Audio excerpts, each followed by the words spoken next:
A Dark and Stormy Night for SLS.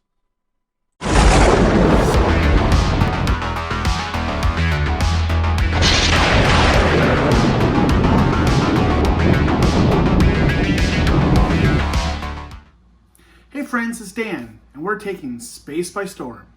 Yesterday, Saturday, August 27th, there were a number of thunderstorms around the Kennedy Space Center, with a few generating lightning strikes near NASA's Space Launch System, which is slated for launch tomorrow.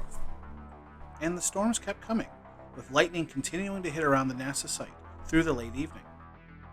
21 gigawatts of electricity. 21 gigawatts! These gorgeous shots are courtesy of Jack Beyer of NASA Space Flight and are right up our Space by Storm alley. However, fortunately, NASA's ground team reported today via Twitter that there were no impacts to the SLS from the strikes to the lightning towers. I'd like to pause the action for a moment to ask you a favor. After years of watching the growing space community from the sidelines, last month I decided to take the plunge and start this YouTube channel. Space has always been my passion, and I'd love if you could support me by subscribing to my new channel and hit the bell icon for notifications. And if you could like this video as well, I would greatly appreciate it. Now back to the action.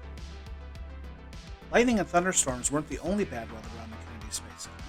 On Friday, August 26th, there was also a tornado funnel cloud spotted near the SLS Artemis 1 rocket on Launch Pad 39B. It appears that the funnel never completely descended to the ground, and thankfully no damage was associated to the launch site, or the rocket itself in this phenomenon. However, from a few onlookers' comments, the sight of a forming tornado was quite a shock.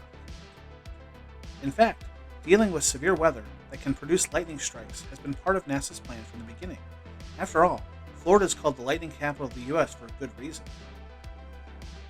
The first positive strike at Kennedy Space Center occurred in 2011, the same year the lightning protection system first became operational. Since then, many thunderstorms have passed over the launch pad, each testing out the system and showing it could handle even the most powerful surges by harmlessly transferring the lightning's energy through transmission wires to the ground.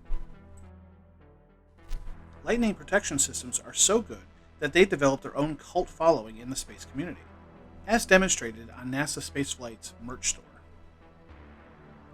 At the moment, NASA's SLS Artemis 1 launch is still a go, with a liftoff scheduled for 8:33 a.m. Eastern Time on Monday, August 29th. Whatever you're doing tomorrow, make sure you take the time to watch this historic launch. Go NASA and go SLS. That's all for this video, friends. See you next time, and remember, take space by storm.